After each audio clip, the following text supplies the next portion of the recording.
The Big Footy Port Adelaide podcast is proudly sponsored by New Vision. My team, Conda, power. I love the power. I love the power. Hi everyone, I'm Macca 19 and this is the Big Footy Port Adelaide podcast, a show about all things Port Adelaide Footy Club. As always, we've got co-host Fishing Rick here. How are you, buddy? Oh, my man, it's a massive day today, Macca. How long have I got for this, my little intro? You've got 8 seconds. Shit.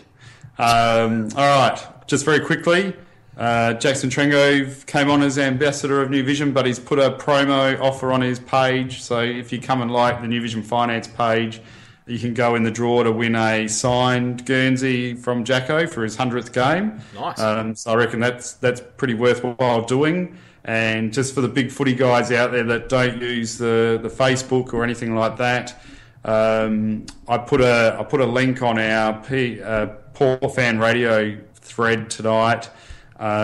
Just if you go and subscribe to our mailing list just to get updates of schedules and stuff for the week for the radio shows, they can go in the draw to accompany us to the Port Richmond game. I mean, what better prize would be than that, Macca? Mate, watching me eat and drink, that is a fantastic prize. I look forward to it. It's exciting. So, tell us a bit more about Jackson Trengove, mate. What's the deal there? Okay, so Jacko has come on as ambassador for my business, New Vision, and awesome. Yeah, it is awesome. He's a great guy, and he's happy to support the business. He really he likes what we do here, and he wants to get on board, and so we worked out a deal for all of us, and so we're going to do a lot of giveaways with Jacko throughout the year for the supporters to sort of give something back, and obviously a bit of promo for our business at the same time, and we'll have probably an event of some sort yet to be determined where Jacko will come out as well. So could be an opportunity for fans of the podcast and New Vision to be able to meet Jacko personally and say good day, but nice. We'll work on that one. And so tell us again how we can win that Guernsey. So how you can win that Guernsey is by going to Jackson Trengove's Facebook page, liking and sharing his post, and then going to the New Vision page and just liking our page, and you go in the draw. Awesome. I think there's only Easy been as about that, mate.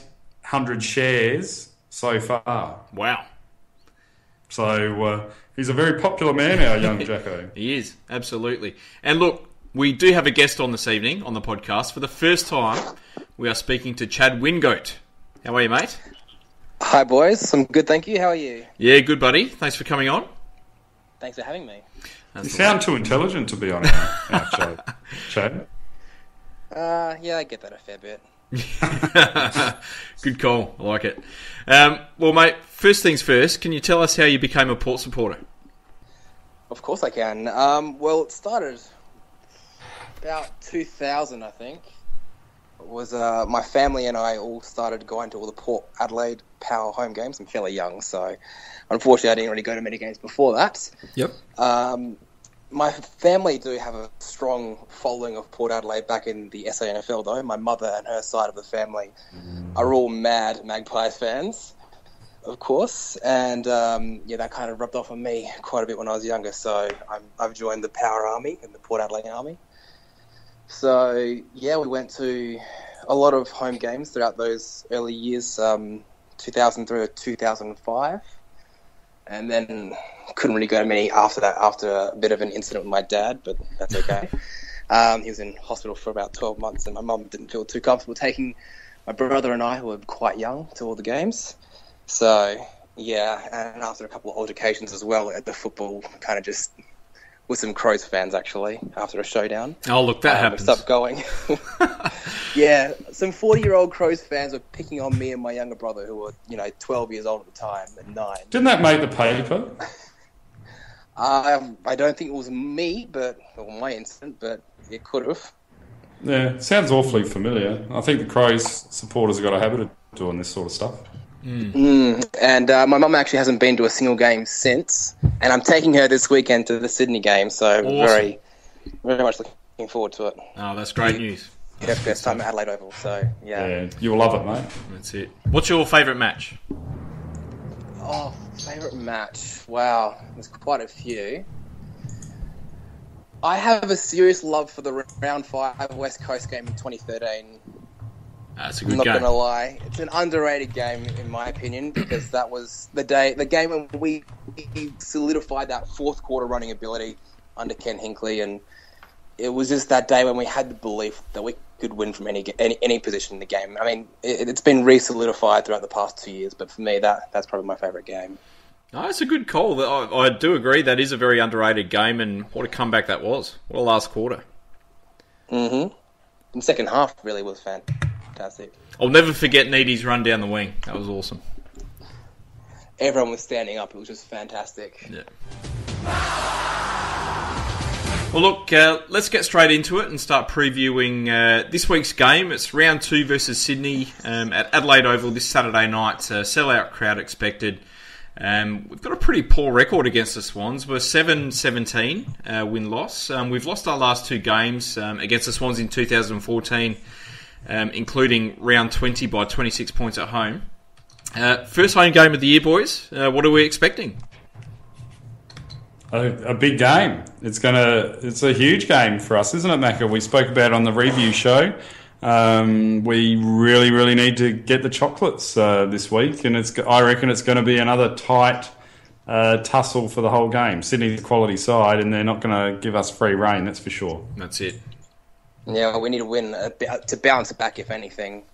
Going 0-2 to start the season would be a horrible way to start. It would. Yeah, it wouldn't be pretty. Just forgetting the on-field for a minute, and just talking about maybe the pre-game ritual, what are we expecting? Are we expecting any sort of bells and whistles or any changes to our Never Tear Us Apart sort of plan that we have? I don't think so. I heard Keith Thomas on the radio, and his opinion was there was a couple of core fundamentals that he didn't want changed. One of them was the ritual of the players running out to the ground. The other one was the organic growth and the embracing of the NTUA. So I don't think we'll see too much there. There might be a few more fireworks or some bells and whistles with the players coming out, but I'm quite interested to see actually the kids zone. I think it's quite an innovative idea and smart thinking. Even though I won't be taking any young kids to that area. And also the former white marquee bar, which is becoming a bit of a plaza. I'm also interested to see how that works. I'm sure you'll be knocking back a few pies and beers in that section pre-game, Macca. No doubt. Yeah, I'm not sure what to expect as a different... I think they might tinker a few things, but only slightly. There's rumours of bands being played similar to how the Crows had a setup as well for their first game, so I'm not quite sure actually. There's a lot to be anticipated, I suppose, but not really sure what to expect. I'm sure they'll have a few surprises in store for us, and whatever it does, hopefully it's great, and hopefully it doesn't sort of spoil, as you said, Rick, the organic growth that we had with Never Tear Us Apart last year. I don't think it will. I think they'll keep that mainly alone because it's such a fantastic thing, and on a Saturday night first home game, I reckon it's going to be bloody loud. Oh, it's going to be loud. It's going to there'll be noise brought for sure. I think there's going to be a lot of pumped up people, a lot of excited people, and I think there's going to be a lot of people bringing extra noise, knowing what's on the line.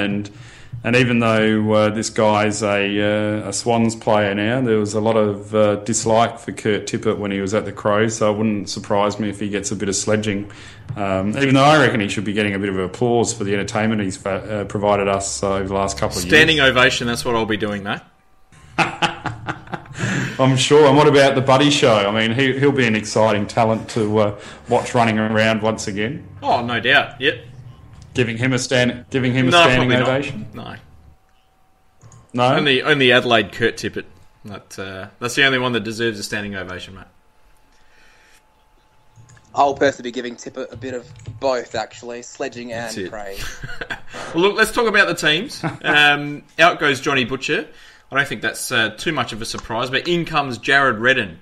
In for his first game in about 650-odd days, 1.5 seasons. Big Red is back. Well, what does that suggest to you? To me, it suggests that the coaching panel maybe still lacks a little bit of confidence as Ryder as our number one ruckman, and that he needs a bit of ruck chop out. And obviously, the Big Red is the man for the job there, I guess, whereas Butcher probably doesn't provide us too much in relation to the ruck. And going by Jackson's presser on Wednesday, he was pretty adamant that he doesn't want to spend any time in the ruck. So I guess that's one way of forcing the hand, isn't it, by bringing Redden in? Is that how you would see it? I think we'll be starting Jarrad Redden as first ruck and playing Patrick Ryder up forward. That's personally what I would like to see. I think Ryder. I think they think that Ryder will be able to perform better than what Butcher would be able to on the weekend. So they'll be playing Ryder up forward and using Redden up as much as possible through that first half. And I reckon they'll sub him out sometime during the third quarter. Yeah, I agree with you, Macca, though. I think Butcher's been a bit carried in the last game, and in these top four clashes, you can't really have players being carried because it will cost you and it will hurt you. So for me, he's been dropped out rather than Ryder requiring the extra assistance. But that being said, we've been playing a new style in the preseason, obviously, with Ryder and Lobie as the combination. So you'd think maybe Redden will have to come in to assist in that combination rather than having Butcher, who wasn't really able to do much on the weekend. Yeah, and I guess the better thing with Jarrad Redden is that he can also play up forward. He can take a big grab, and he's a very good kick for goal as well. I'm a massive fan of Reddo. I think he's got a good mark, and he's got a good goal sense, like you said. And we spoke about a couple of weeks ago when they had the replay of his last game against Richmond, and I still think he's just a fantastic natural ruckman. It's a lot of promise, and I guess if his knee's recovered, well, there's not much risk outside of fitness for Big Red, is there? And look, I guess he adds a bit more versatility in that regard from a rucking option compared to Butch, which is more of a forward option. I do feel like Johnny Butcher's been a little bit of a scapegoat here, especially with the supporters, probably more so than the coaching staff, but he wasn't a lone soldier with our tall forwards last week, and as our third tall, or you could maybe argue fourth behind Paddy as well. He wasn't that bad considering the delivery. Right. So, but I think he was always going to be omitted. I think he's been a bit unlucky. Yeah, well, all our tools last week didn't perform to the extent we would have preferred. If you compare to Pavlich over down at Freo on the other end of the park, he pretty much killed us. He was the difference, in my opinion, in the two sides, him kicking 4 straight and us not really having too many options with our tall forwards. So, unfortunately, but the one thing that people keep forgetting is Redden was actually our number one ruck before he went down in 2013. He was ahead of Lobie in the pecking order. And obviously he's been sent back 2 years through injury, but he will definitely be a good inclusion for us, especially if he can refine that form from 2013. No doubt. I think he's our best tap ruckman. He's got great tapping ability. He's got a good grab. It's just his fitness, which was always a problem back then, and obviously he's coming from a long way back. And as I said, I think they'll give him maybe half a game this week, maybe 3 quarters, and look to sub him out. Yeah, that looks most likely to me as well. The Swans have taken out Harry Cunningham and brought in one of their most experienced players in Jarrad McVeigh. So he'll probably slot back into a backline position, you would think. Dane Rampy plays his 50th game, but more importantly for Port Adelaide, Jackson Trengove, one of our heroes, plays his 100th game. Yeah, that's fantastic milestone awesome for him. It is, I agree. I mean, what a great club player he's been for the first 100 games, and what a vital player Jackson is for us. And I mean, it was one of those rare moments in recent history where we've lost with him in the side. All right, so what can we take out of Sydney's victory last week against Essendon? They looked horrible for 3 quarters. They came home with such a rush in that last quarter where they kicked something like 7 goals for to no score against the Bombers and won the game very, very late in the piece. What can we take out of that game? Well, they were poor for 3 quarters, and they can't afford to do that against us this week. That being said, they still had a lot of scoring opportunities in those first 3 quarters. They just missed most of them. So it's kind of almost a false read, isn't it? They still were in the game, but just kicked themselves out of it like we did in the first quarter of the prelim last year, unfortunately. So, yeah, it's just very fortunate that Essendon didn't have the fitness to run out the 4 quarters. Look, in relation to Sydney and what happened last week, I guess they're perennial slow starters. But our pre-season's been a bit of a slow start as well, which has been our concern. So I think they're going to gain a bit of momentum. Obviously, the wet game's going to probably affect their legs, such as the 6-day game break for us is going to affect our legs. So it's going to be a very even clash. And I mean, if you look at the stats, if we're talking about what they're going to bring contested ball, aren't they? That's what they do. And that's what they're renowned for, and that's something we need to work on because we got smashed with contested ball last week. Yep, that's a fair call. That's certainly where they did a good job against the Bombers. They ended up winning the contested possession by 26, and they had a lot of inside 50s as well. So they didn't play. I don't think they played too badly in the end. But obviously, as Chad said there, I don't think they'll be able to be poor for 3 quarters and expect to win the game against us. I agree. But will they be poor for 3 quarters? Probably not. I mean, Essendon was on a massive emotional high. They were probably switched off a little bit. I just can't see Sydney serving up that sort of performance 2 weeks in a row. I would really like that. Though life would be comfortable. I want to see a good win for Jackson in his 100th and just for the team overall. So I'd be happy with a 5-goal lead nice and early, and then we romp away for victory. Yeah, I agree. They're very vulnerable at the moment, and their defensive liabilities are there. So I feel we can, with our high offensive game, take them on and outscore them quite comfortably. So, yeah, I agree on that front. Having said that, they do have a fantastic squad, and I know a lot of people on our board have written them off, but you look at their squad and it's just chock full of great footballers. There's minimal holes in their first 22. They've got such a fantastic forward line with Kurt Tippett and Lance Franklin up there. Their midfield is a huge concern for us. It's dominant and it's diverse. You've got lots of run from guys like Jetta and Towers and Hanbury. You've got that inside grunt of Kennedy and Bird and Jack, and then there's Luke Parker, who's probably become their best player over the last 12 months as well. I'd say Buddy's their best player, but Parker is very high up there, no doubt about it. Oh, someone's challenging you, Macca. How are you going to respond to this? No, I like it.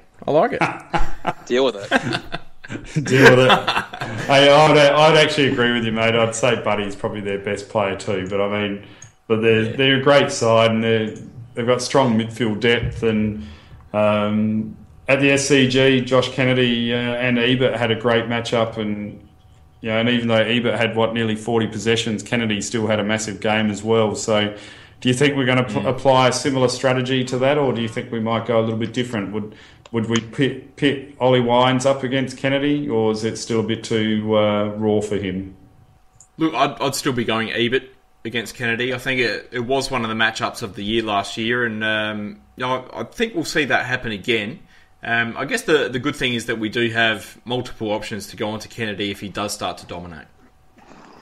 Yeah, I'm not too sure actually with the matchups there, but I have that as well. I feel the Ebert matchup against Kennedy would probably be most likely since it worked well. But I wouldn't be surprised if we play Wines up against him, similar to how we did the Wines-Fife matchup in the semi last year.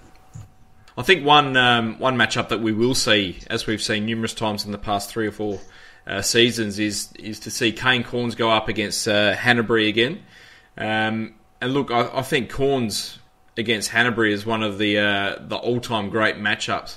He's just absolutely destroyed him the last 3 or 4 times that we've played. Yeah, he's towered him up, hasn't he? And how did Hanbury go last week? He got a reasonable amount of ball, didn't he? Influenced the game, 8 tackles, so he's obviously in form after the first game of the season. So it'll be an interesting test for Kane to see if he can lock him down again. I think he can. I think in the past, Hanbury's been in fantastic form, and Corns has always been able to shut him down. I'm not sure what it is, but Corns just seems to be able to niggle him and put him off his game. And I don't know, when Hanbury plays a poor game, he really just doesn't get anywhere near the ball.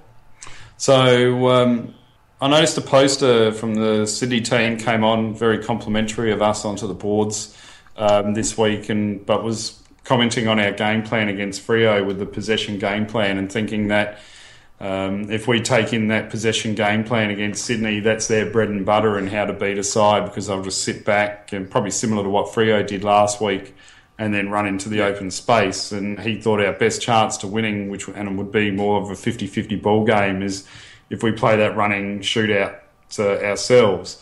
What do you guys think? I think we'll see us play our natural game plan, which is that fast attacking slingshot footy. Agreed. I feel we now have that plan B method of being able to chip it around if need be.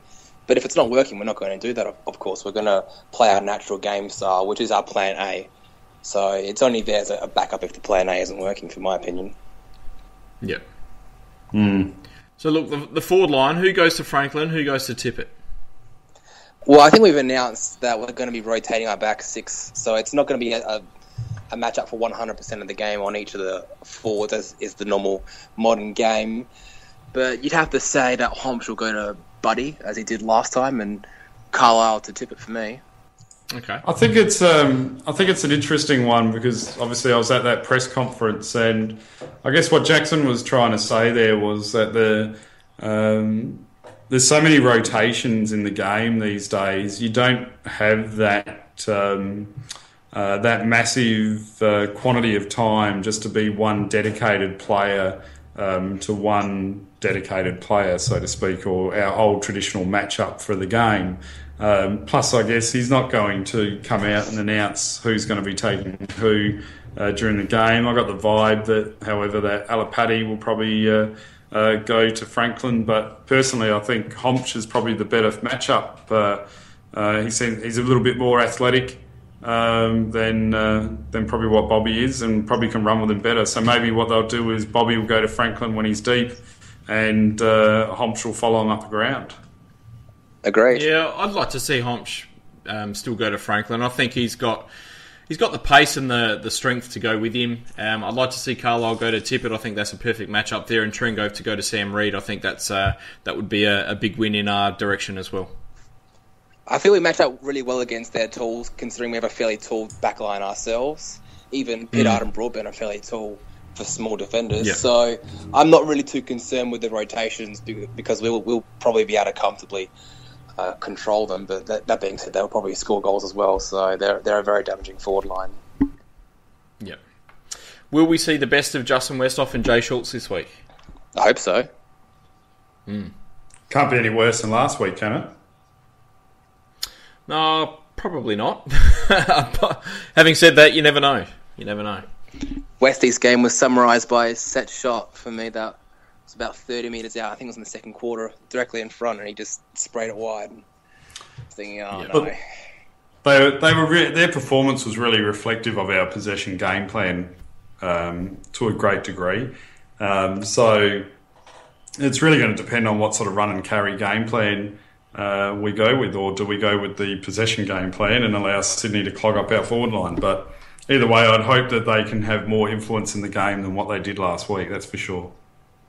Yeah. And look, let's not forget, they are quality players. They've had 2 great years. Highly unlikely we're going to get that sort of output from them 2 games in a row, I would imagine. Yeah. Well, look, this is where I think Patrick Ryder and Jarrad Redden become a bit of the wild card, because you would expect probably Richards to go to Schultz. You'd probably expect Grundy to go to Westhoff. I don't really have anyone else that has the height to go with a Ryder or a Redden up forward. I mean, they've got Jeremy Laidler, but he's only sort of 191 centimetres, so he'll be giving away quite a bit of height for that third tall forward. Yeah, I look forward to Ryder jumping on top of him. So are we Please, going in congrats. too tall? I don't think so. Is Redden going to potentially slow us down?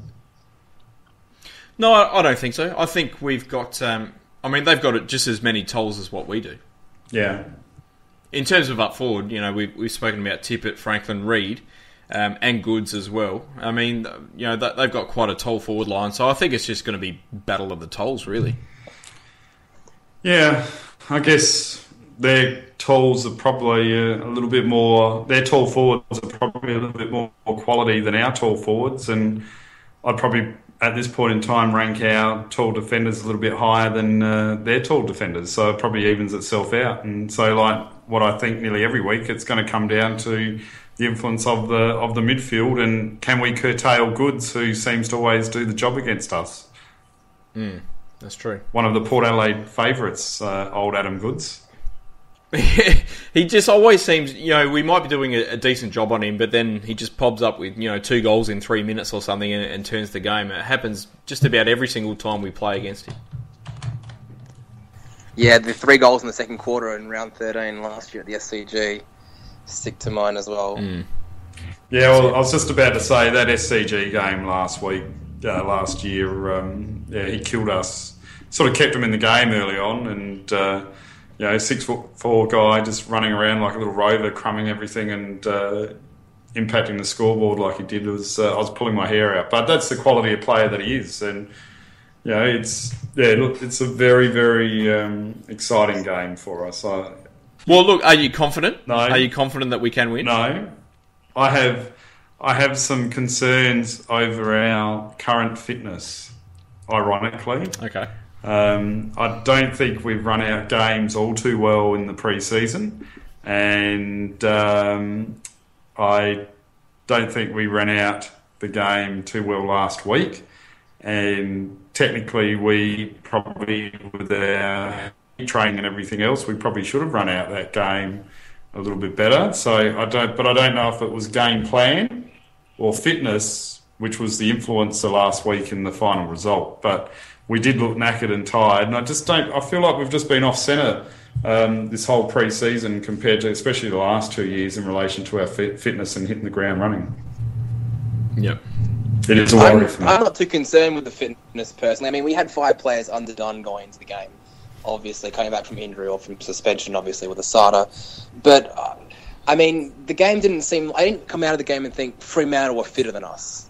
I mean, both teams were sucking in the big ones late in the fourth, obviously. But for me, that wasn't what decided the game. Now, normally that's what helps to decide the game in our favour, sure. And if those 5 players were fit, we probably would have. But for me, that was a game of moments. It was a grind, a chipping away type game. And obviously they took their chances and their moments better than we did in the end, especially in that fourth quarter with Pavlich's 2 goals from 50 out after those 2 frees. So... yeah, I'm not too concerned with the fitness, but it does stay in the back of your mind a little bit, doesn't it? Well, honestly, you guys, you've watched all our pre-season. Do you feel like we're in the same conditioning at this point in time of the season to what we were the previous 2 years? No, well, we've had more injuries. We've had more players underdone. There's quite a few players that haven't been able to play, so... no, I think we were definitely fitter last year. I don't think that means we are unfit or unable to run out games, though. I think, I guess you never know. It'll be interesting to see what happens this weekend. I mean, there's a lot riding on this game. We don't want to be 0-2. Sort of questions... like the questions we are asking now will be asked by the media, and the monkey will be on the back and all that sort of stuff. So it'll be really interesting to see how we come out. I think we do need to probably get out to a bit of a lead early, just to put the pressure on the Swans. And if we can break out to a 4 or 5 goal lead at half time, I think we'll definitely hang on. Yeah, well, obviously the first 2 seasons were a bit better prepared going into the first game. We went 5-0 in 2013 and 10-1 last year to start the year. And obviously starting 0-1 is the exact opposite of those 2 good starts. But that being said, I feel there isn't too much to really be too concerned about. I mean, it is a marathon this season. It's not a sprint. And that probably might have been something that we overlooked in the first 2 years just to get ourselves back up the ladder, if you may. Whereas now we're contending for the premiership. We understand that this isn't a sprint, this is a marathon. And it's kind of gone against our ethos in the past 2 seasons. But that being said, I feel we've adjusted slightly to accommodate that. And I think if you look at the pre-season games, Rick, I think the game in round 1 would be the first time we've lost a last quarter all pre-season or all season to date. I think we won the last quarter against West Coast, Richmond, the Crows, and not against Fremantle. But at the same time, we've had, ignore the West Coast game, we had a massively shocking quarter against Richmond. We had a massively shocking quarter against the Crows, and we had an average quarter against Freo. So we're almost back to that 2013 patch where we're having that one bad quarter where teams are probably getting on top of us for too long and getting a bit of a run on that we're not controlling. So, but I'm being very alarmist because it's only one game in the season. That's what makes it bloody hard, doesn't it? Because hopefully they come out and they run the rings around Sydney this week and I'm looking like an idiot and I shouldn't have been worried about anything. But maybe it's me. Maybe I'm just feeling the pressure of expectation, and I expected. Maybe. And as a supporter, I've expected the boys to just come out and just be this premiership favourite team that everyone's talking about and hit the ground running and just smash everyone. And again, I sillily thought that Freo would be that team that would probably drop off the cliff a little bit this year as well. But they're showing that they're probably going to be around the place as well. So. And look, by all means, it's a tough challenge going over there, and that's what makes this week's game so hard to read, because Freo is a tough team, and we did take it up to them for the majority of the game. So hopefully it doesn't affect the boys' confidence and they come out and they play a confident brand of footy this week.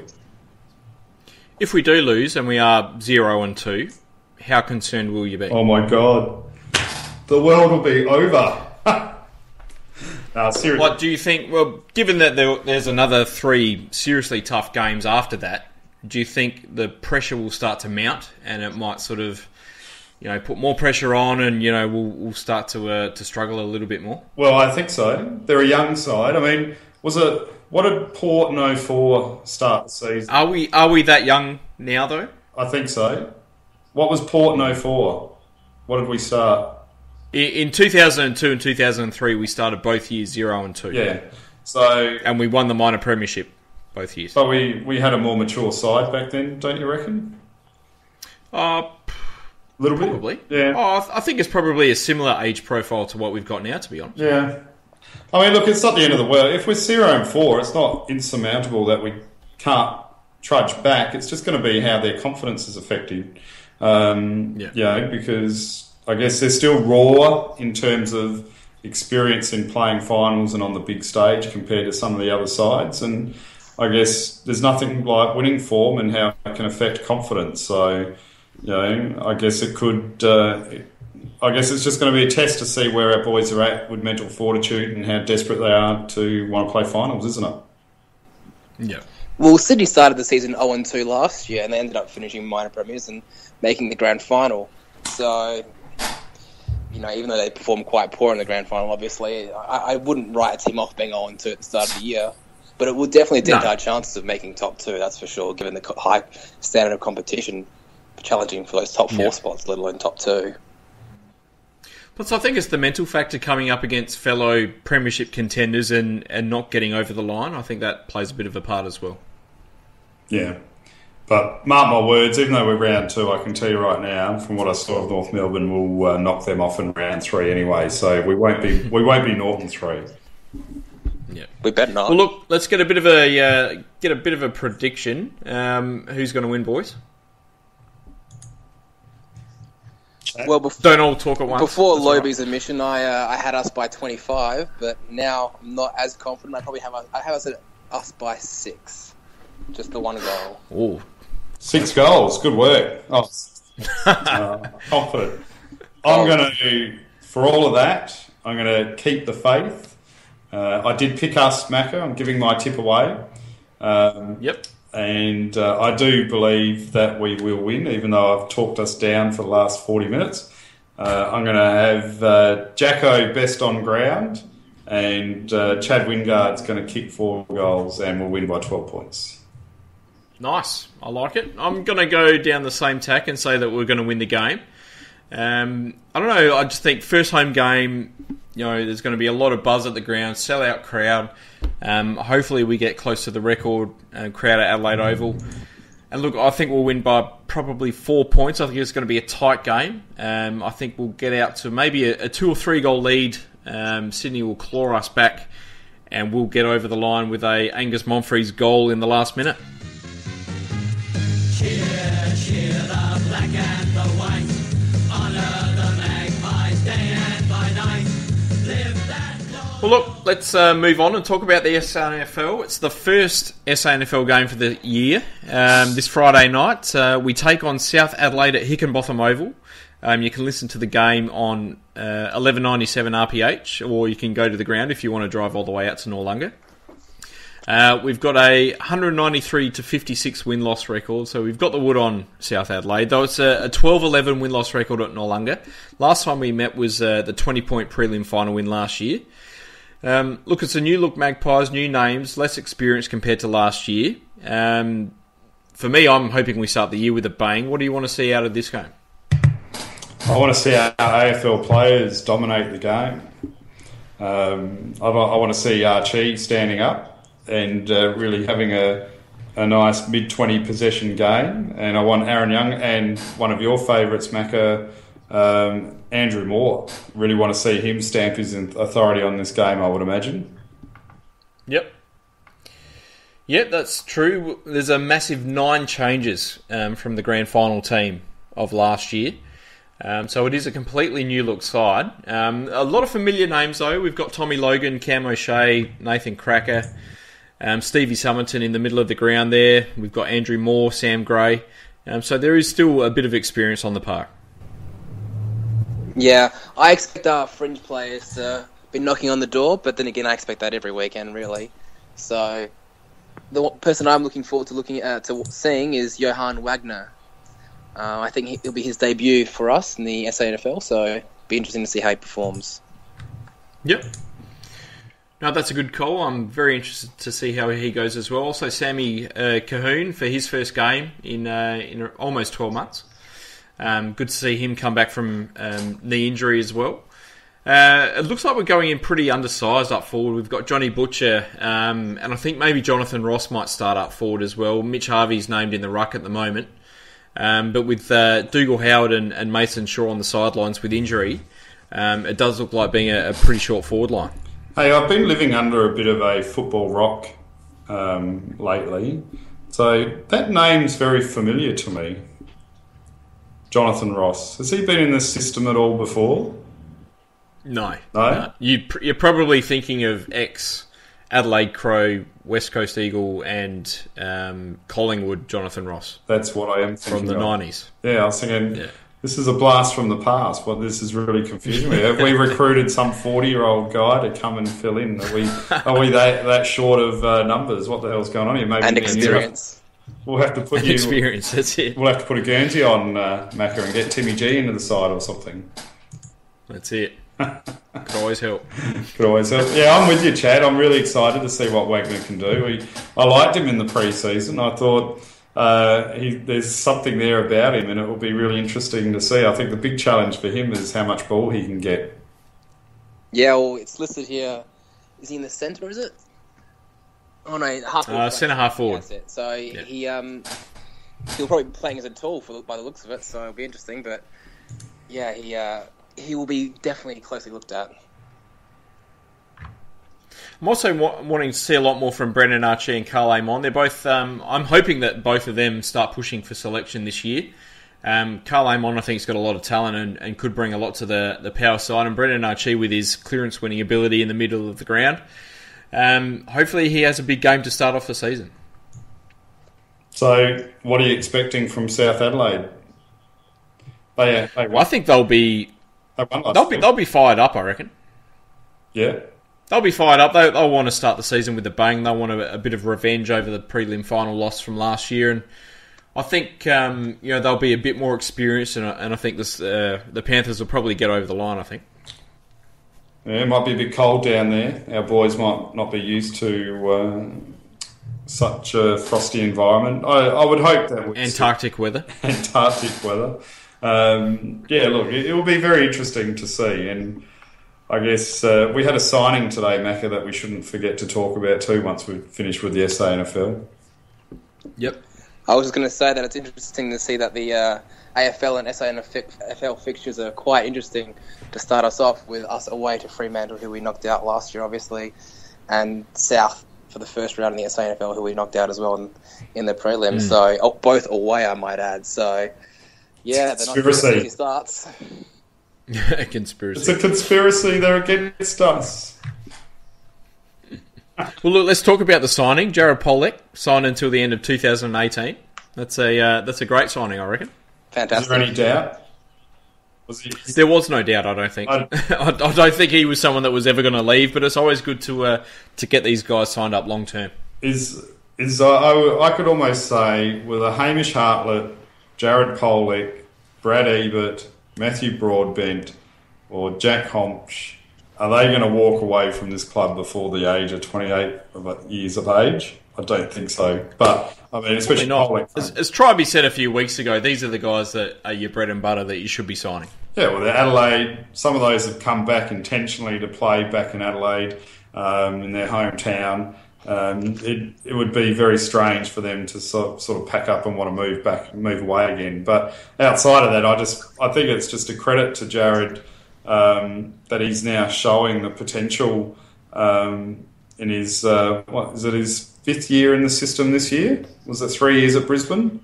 Yeah, it was. Yeah, this would be I thought he was awesome last week. We spoke about him in the preview when, to lock him away for another 3 years is a great coup for the club, and it's great for Jarrad and gives him some financial security and knowing where he's going to be and what he's going to be doing, and gives him some comfort in the game that he's playing. And I think Port Adelaide's going to be very happy. He's really showing that he's now a line breaker and he's got the ability to break tackles, and he's going to be delivering a lot of ball into our forward 50, I would imagine.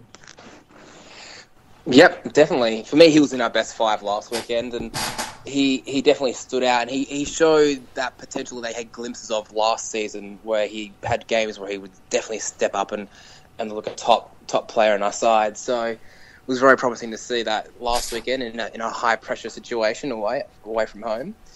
And for me, I just remember the first game he played for us in round one last year against Carlton away, and that fourth quarter where he just broke through packs and kicked that goal from 50 metres out, something to behold. And I just knew we had a great player from then onwards. So it's very very promising that he's re-signed, and there was no doubt really in his re-signing. Well, what do you expect from him for the rest of the year, boys? Do you think he's going to continue to taking his game to another level? And what do you think he's going to deliver? Is he going to be that mid-20s to early 30s sort of possession ball winner? And is he a front runner, or is he a hard worker? What do you get out of him as a player? I think in round one it showed just how hard he works, especially against the run of play. I think that's important. For me, it's all about consistency this year for Jarrad Redden. Last year, his best games were incredible, but he also had games where he barely got a kick. For me, it's about raising the floor of his standard so that his worst games are still pretty good. If he can do that, he'll be a magical player. I'm very excited. I am. Look, and even I love Jarrad Redden. I reckon he's a great player. Absolutely. I was excited to get him back, and he's showing us what he's all got, and I love his nickname of Trollick. I think it's fantastic. Consistency is definitely the thing that we were looking for him for this year, in my opinion, as well. He has that second pre-season now under Burjo, so there's no real excuses for him to have that fade away they did have in the mid-period last year, where we all seemed to just drop off for a fair bit. So, yes, definitely looking forward to a big year from him. That's it. Well, look, let's move on. Last but not least, we'll just have a quick chat about some of the other games across the AFL. I think it's another fantastic round of matches this week. A lot of them are very evenly matched. I think it's probably 7 or 8 of them are probably 50-50 games this week. Boys, pick a game that interests you most in round 2. While we're doing this game picking exercise, do you want to talk about your tips for last week, Macca, and how good you were? Would you like to rub? I don't want to embarrass you, Rick. Well, what's there to embarrass, Craig? What are you talking about? 3. You got 3. I'm a good football expert, aren't I? Easy money for you, Horrendous. Easy money. I'm interested in the Collingwood Adelaide game because I thought both were going to be underperformers this year and both exceeded my expectations by a long way. I still think Adelaide played well, but were made to look a lot better than what they were by a very insipid North Melbourne and a very average defender in Kurt Tipper. And yeah, Collingwood surprised me with their away performance. So I think this might be a very, very interesting game. Who would you pick out of this game, Macca, by chance? Crows by about 7 or 8 goals. Right, yep. Yeah. I have the Crows too, for that matter. Yeah, well, I picked the Crows as well, so you're stuffed. I've got a couple here that I highly rate, but for me, the GWS Melbourne game, it's towards the bottom end of the ladder, but both sides looked fairly impressive last week. GWS got the win without actually looking impressive, which is new for them. They didn't really get that grinding win.